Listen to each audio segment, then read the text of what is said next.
Now here is a drawing of one lymph vessel, and so this is where the fluid going back to the heart is happening. So again, I'm going to use a smaller pen here. We'll stay with black though. Black's easy for you guys to see. The fluid is going in, it's seeping in between these what are called epithelial or endothelial cells right there. So the fluid will sneak in between those cells on any side. So this is over here, it's a cross section.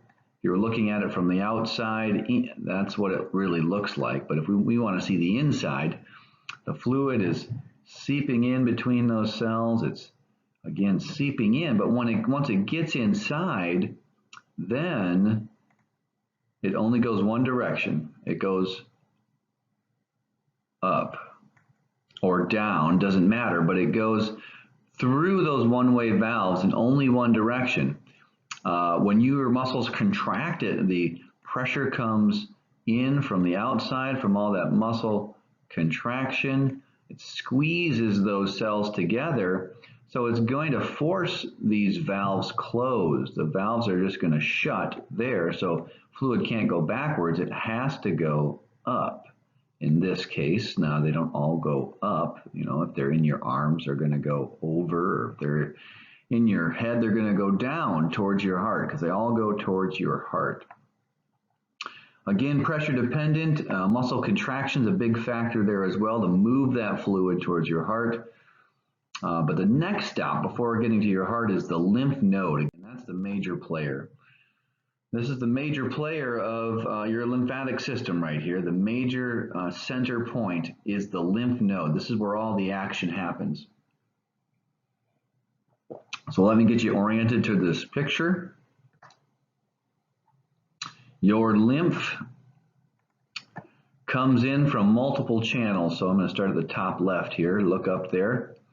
So your fluid is coming into the lymph node from multiple directions. Comes in from multiple little vessels, lymph vessels, all coming into the lymph node, but it exits only one way. So it exits one way. And in between there, it's filtered. The lymph is filtered through a number of cells, quite frankly, is what it's made of, this filtered product. And these cells are looking for invaders. They're looking for the bad guys.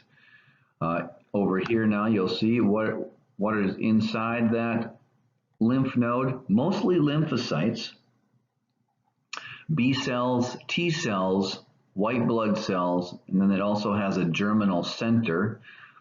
And it will have some memory B cells as well. Let's start right at the top there. So what are B cells?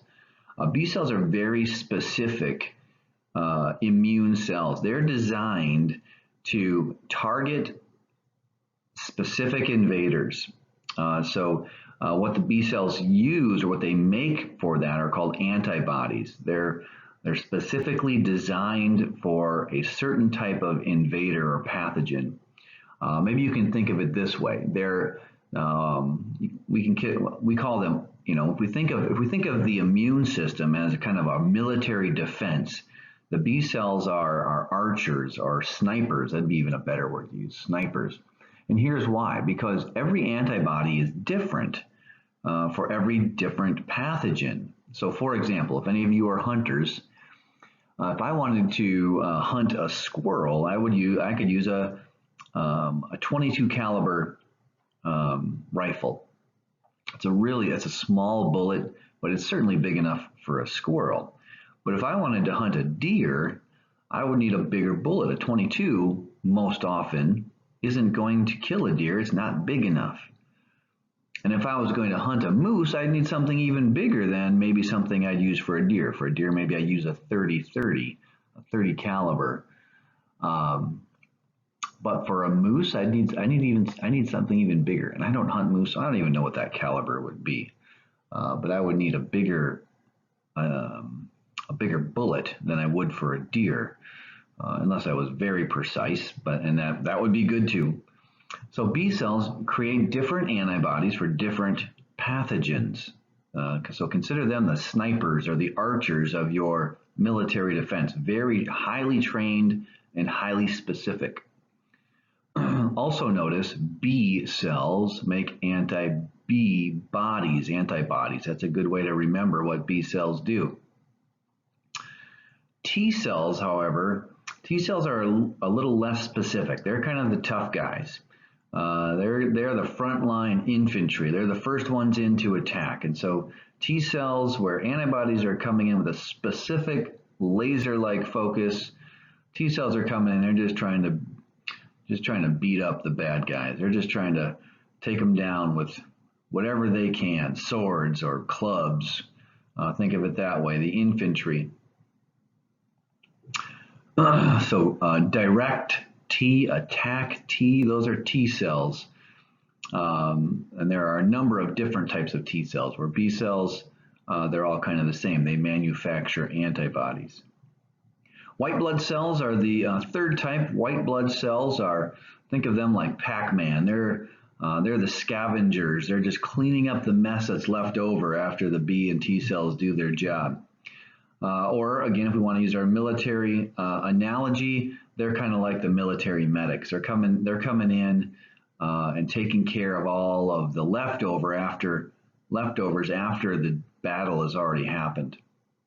Now, white blood cells can be go on the offensive too when invaders are more along the lines of a bacterium than a virus, for example. But white blood cells, they're cleaning up. They're like Pac-Man scavengers. If you know what Pac-Man is, maybe I'm dating myself. And then we have germinal centers. The germinal centers of the lymph node is the storehouse for immature lymphocytes. So B cells, T cells, even white blood cells, we're going to classify them all as lymphocytes, although, well, that's not true. B cells and T cells are really the only lymphocytes. So let's keep it clear here. Lymphocytes are B cells and T cells. White blood cells are different. So germinal centers are the storehouses for immature lymphocytes. They're still trying to develop their ability to defend or attack. And so think of the germinal centers as like the military schools where our defenders, where our army is learning how to do their job. And then finally, we have memory B cells. Think of a memory B cell as your military historian. They're keeping records of what's happened so that in the future, if we get a similar type of attack, they know what to do immediately. So B cells speed up the immune response and allow the body to do its job even faster. Now, memory B cells do require exposure to that invader before they know what to do. In fact, you've read in your book that the memory B cells are why things like vaccines work. Vaccines are based upon the model of what's called acquired immunity. And so before vaccines ever existed, your body knew how to defend itself. It would use white blood cells and T cells to attack the enemy, to attack the virus or the pathogen. As your B cells were developing, they were creating the specific bullet to kill those viruses. It took some time, though, and that's why the T cells were important. But after they developed the blueprint to kill each individual virus or pathogen, the memory B cells, they kept the blueprint so that in the future, the B cells could be activated faster. Vaccines just kind of, they go around that system. Our author, Dr. Weil, and I disagree a little bit. I don't think that's the best option to circumvent or go around the way that God made it, where Dr. Weil says vaccines are an example of how God and science have worked together to keep us healthier. That's both of us have different opinions, but they're both opinions on that. Speaking of vaccines, that's a word that you'll want to remember. A vaccine is a weakened or inactive version of a pathogen that stimulates the body's production of antibodies that can destroy the pathogen. So again, a vaccine is a weakened or inactive version of a pathogen that stimulates the body's production of an antibody that can destroy the pathogen. So With vaccines, we inject usually a killed version, but sometimes a live version of a pathogen like a virus, and it makes our body make antibodies. So our body creates antibodies to that pathogen we've injected into our system, and then our memory B cells remember that. Dr. Weil gave some examples of how disease rates changed with the advent of vaccines, and vaccines can be effective at diminishing disease rates, but there can be some risk with that. One risk would be an injury because of a vaccine, because vaccines contain more than just the pathogen.